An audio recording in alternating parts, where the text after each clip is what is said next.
Father. Thank you for the opportunity to speak today, to remember a wonderful woman and a dedicated Catholic that spent over 60 years on this altar, serving St. Mary's Church in almost every capacity. She truly loved her faith and she loved this church. I'd like to speak today on behalf of my sister Miriam and our 6 first cousins, Catherine, Christopher, Emily, Peter, Isabel, and Mitchell. The 8 of us have always been and always will be more like siblings and cousins. And if I had to describe our grandmother's legacy in one sentence, it would be this.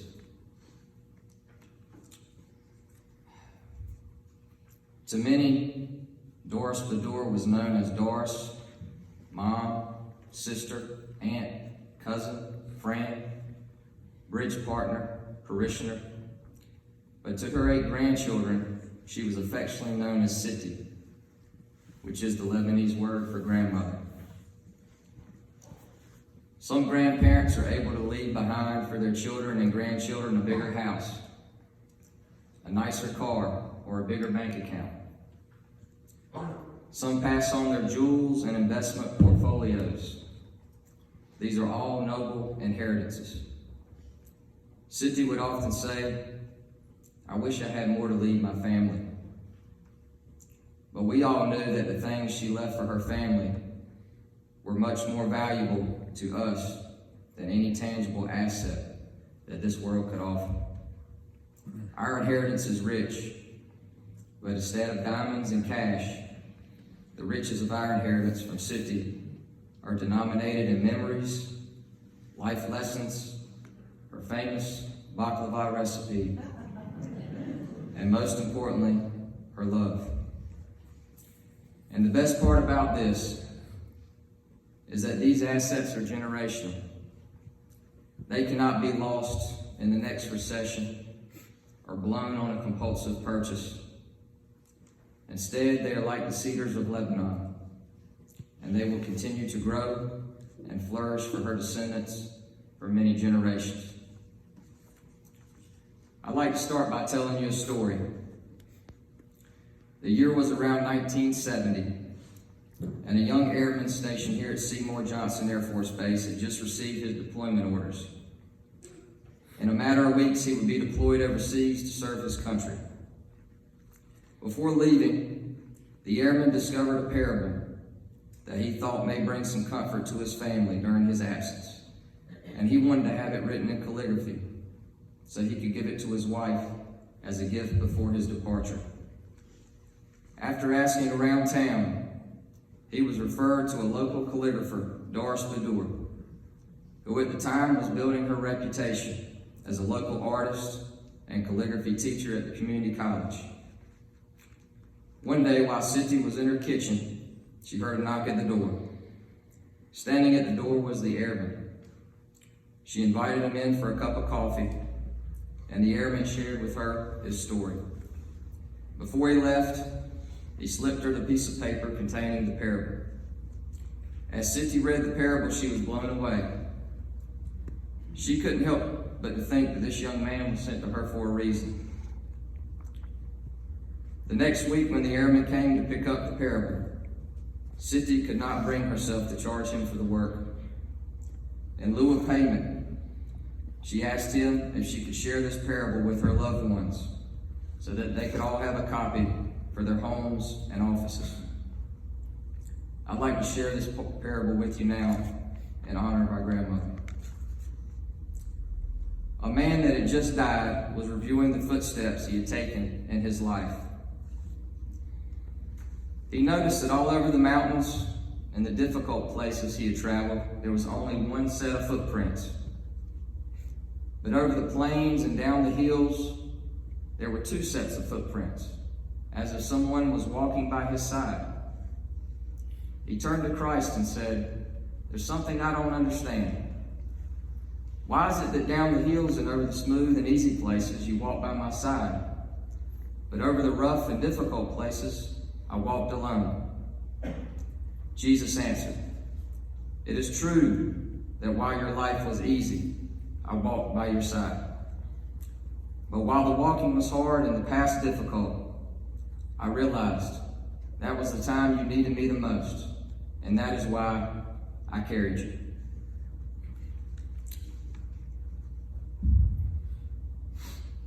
Doris Samia Baddour was born in Lawrence, Massachusetts on New Year's Eve, 1929, to Eva and Musa Samia, immigrants from Lebanon. Her father died at an early age, and we never knew much about him. She had two brothers, Arthur and Robert. Her brother Robert died at the age of 2 from polio. Her brother Art died at the age of 46 from a sudden, massive heart attack. Sitti's brother Art was her confidant and her best friend. She often told us that the loss of her brother was one of the lowest points of her life. As a single mother in that time, Sitti's mother, Eva, made an audacious decision to move her family from Massachusetts to Los Angeles. She was the epitome of the greatest generation because of her determination to survive. She did what so many others did during those times. Instead of wallowing in her own pity, she picked up her sewing machine and started her own business on the boulevard in Los Angeles to support her 2 children. The business slowly grew to produce clothing for many of the most affluent in the LA area. Many years later, during the benediction of our great-grandmother Eva here at St. Mary's, the Monsignor who was officiating her funeral mass described her as the perfect combination of a strong woman and a gentle woman. Eventually, the family moved from Los Angeles to Rock Hill, South Carolina. One weekend, Eva decided to travel to Goldsboro to visit her friend from the old country, Victoria Baddour. It was on that trip that her daughter Doris would meet her future husband Mitchell, the son of Victoria. It wasn't love at first sight.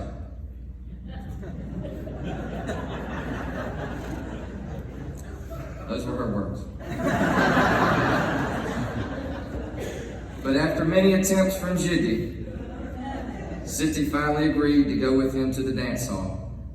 And as she described it, he became a lot more handsome once she saw his moves on the dance floor.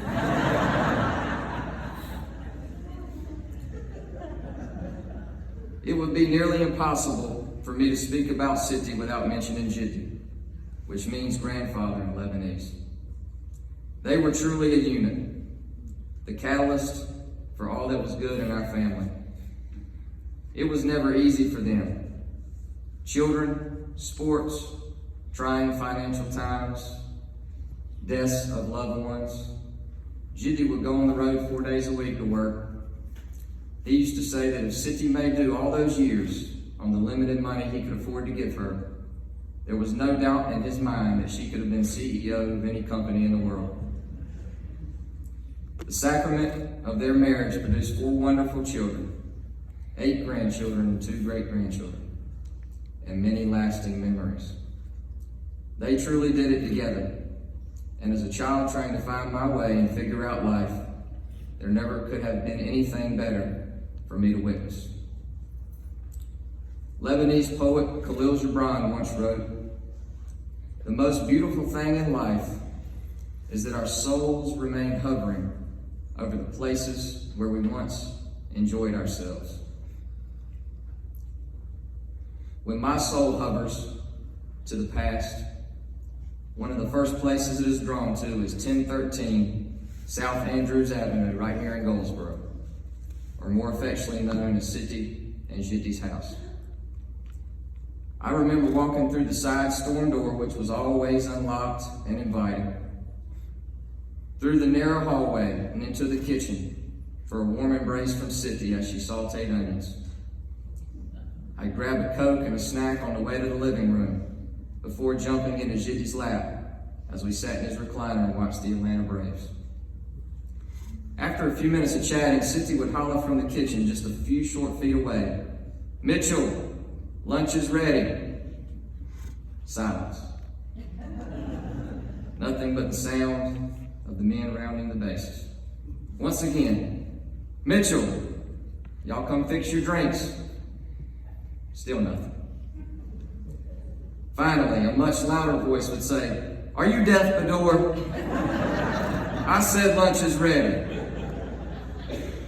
And then Sitti would quickly respond, "Okay, Darsh, you don't have to yell, we're right here." Then Sitti would glance over at me with a grin, letting me know his hearing aids actually did work the entire time. Then we would sit around the kitchen table, and that's when the real love began. For the Lebanese family, the kitchen table is the altar of the home, because it's where we celebrate. Sitti really had a special intuition about people and situations. I used to joke that she had the ability to separate the kibbe from the kata. I won't translate that. She used this gift to pass on her wisdom and instruction to us.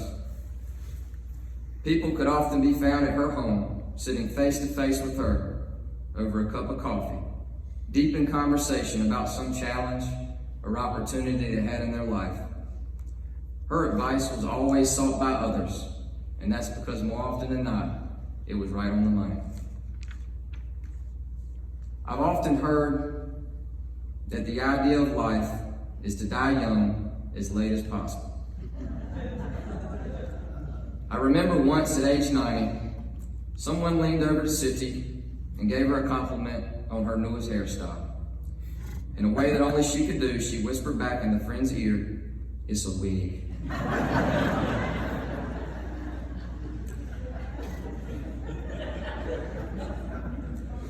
At age 80, Sitti informed her son Tony that she wanted him to have her mother's hakili, which is a Lebanese hookah pipe, under one special condition. They had to light it up and smoke it one last time together. And I was honored to partake in the festivities. Not everything about Sitti was young. She would often get so frustrated with technology, calling the computer, iPad, and phone every name in the book. I remember many times I'd be on a phone call with her and then get someone beeping in with a FaceTime on the other end just to see it was also her.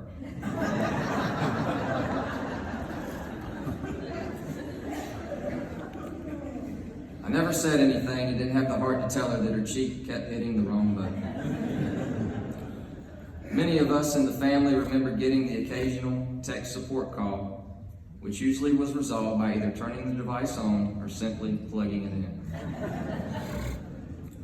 Sitti placed a great value on a good bridge game. Many of her bridge partners are here today. I'd love to report to you that she was full of humility when it came to bridge, but she was a fierce competitor. Often when she had an off day at the bridge table, she'd say to us, "Well, if only my partner hadn't thrown that wrong card at that wrong time." She was always proud when her name was mentioned in the News Argus in their daily bridge article. One of her proudest moments and greatest achievements is when she earned her lifetime bridge master status, a great and difficult accomplishment that took years of dedication to the game. Sitti was also known around town for her art, especially her calligraphy, as mentioned earlier. After it was suggested by her nephew Steve that she take a local calligraphy class at the community college, she found a passion in art and calligraphy that led to many beautiful paintings and writings, many of which hang on the walls of her loved ones and have complemented hundreds of weddings with the invitations that she was known for. Perhaps one of her best calligraphy pieces was one of the simplest. It was a profound statement that hung on her wall of her bathroom, which read, "Lord, please help me to remember that nothing will happen to me today that you and I together cannot handle." I'm sure she reflected on this truth many times as she faced breast cancer in her 60s, and she defeated it with incredible courage. Ralph Waldo Emerson describes success as to know even one life has breathed easier because you have lived. Sitti Doris's name will most likely never appear on a government building or her picture in a Hall of Fame, but I can assure you that she has lived a very successful life. I can tell you this with certainty because I'm just one of the many people here today that has breathed easier because she lived. On behalf of our family, I'd like to extend our deepest gratitude to all those that have generously offered your prayers and fellowship during this time of grieving. I promise you that it will never be forgotten, and we thank you very much.